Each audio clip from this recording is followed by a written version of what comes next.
Top quality और consistent performance के लिए सिर्फ सिल्वर पंप नाम याद रखना। ಸರಿ, ನಿನ್ನೆ ಸಿಎಂ ಸಿದ್ದರಾಮಯ್ಯ ಅವರು ವೇದಿಕೆ ಮೇಲೆ ಆಡಿದಂತಹ ಒಂದು ಮಾತಿಗೆ ಬಿಜೆಪಿ ಒಂದು ಟೀಕೆ ಮಾಡ್ತಿದೆ. ಶಿವಕುಮಾರ್ ಅವರನ್ನ ಮುಗಿಸೋದಕ್ಕೆ ಅಂತಾನೆ ಆ ಸಮಾವೇಶ ಮಾಡಿದ್ದು, ಹಾಗಾಗಿನೇ ಆ ವೇದಿಕೆ ಮೇಲೆ ನೋಡಿ, ಅದು ಸರ್ಕಾರದ ಸಾಧನೆ ಸಮಾವೇಶ.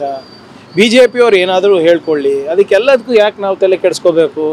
ಏನಾಗ್ಬಿಟ್ಟಿದೆ, ಅವರ ಅಸ್ತಿತ್ವ ಉಳಿಸ್ಕೊಳ್ಳಿಕ್ಕೆ ಅವರು ಹೇಳಿಕೆಗಳನ್ನು ಕೊಡ್ತಾ ಇದ್ದಾರೆ. ಆದರೆ ಈಗ ಈ ಮೊನ್ನೆ ನೋಡಿ, ಈಗ ಒಂದು ಬಾಲಶ ಹೇಳಿಕೆಯನ್ನು ವಿಜೇಂದ್ರ ಅವರು ನೀಡಿದರು. ಖರ್ಗೆ ಸಾಹೇಬರಿಗೆ ನೀವು ಪ್ರಧಾನಮಂತ್ರಿ ಘೋಷಣೆ ಮಾಡಿ ಅಥವಾ ಮುಖ್ಯಮಂತ್ರಿ ಮಾಡಿ ಅಂತ. ಇದಕ್ಕೆ ಏನು ಕನೆಕ್ಷನ್? ಇವ್ರಿಗೆ ನಿಜವಾಗ್ಲೂ ಏನಾದರೂ ಕಾಳಜಿ ಇದ್ದರೆ ಮಾಡಿ ಅಪ್ಪ. ದಲಿತರಿಗೆ ಒಬ್ಬ ನಾಯಕರಿಗೆ ನೀವು RSS ಸರ್ಸಂಚಾಲಕರನ್ನು ಮಾಡಿ, BJP ರಾಜ್ಯಾಧ್ಯಕ್ಷರನ್ನು ಮಾಡಿ, ರಾಷ್ಟ್ರಾಧ್ಯಕ್ಷರನ್ನು ಮಾಡಿ. ನಿಮ್ಗೆ ಅಷ್ಟು ಕಾಳಜಿ CM PM ಬಗ್ಗೆ ಇದ್ದರೆ ಯಡಿಯೂರಪ್ಪ ಅವರಿಗೆ ಕಣ್ಣೀರು ಹಾಕಿ ಯಾಕೆ ಇಳಿಸಿದ್ರು ವೇದಿಕೆಯಿಂದ?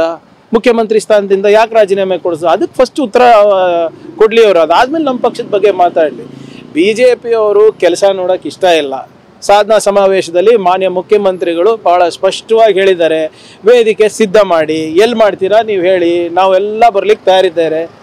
ಚರ್ಚೆ ಮಾಡೋಣ, ಅಭಿವೃದ್ಧಿ ಬಗ್ಗೆ ಚರ್ಚೆ ಮಾಡೋಣ, ಕೇಂದ್ರ ಸರ್ಕಾರದ ನಿಯಮಗಳ ಬಗ್ಗೆ, ನೀತಿಗಳ ಬಗ್ಗೆ ಚರ್ಚೆ ಮಾಡೋಣ, ಕರ್ನಾಟಕದ ಆರ್ಥಿಕ ಪರಿಸ್ಥಿತಿ ಬಗ್ಗೆ ಚರ್ಚೆ ಮಾಡೋಣ, ಉದ್ಯೋಗದ ಬಗ್ಗೆ ಚರ್ಚೆ ಮಾಡೋಣ, ಏನೇನು ಸಾಧನೆಗಳು ಮಾಡಿದ್ದೀವಿ, ನಾವು ಏನು ಮಾಡಿದ್ದೀವಿ, ನೀವೇನು ಮಾಡಿದ್ದೀವಿ ಚರ್ಚೆ ಮಾಡೋಣ. ರೆಡಿ ಇದ್ದಾರೆ ಅವರು.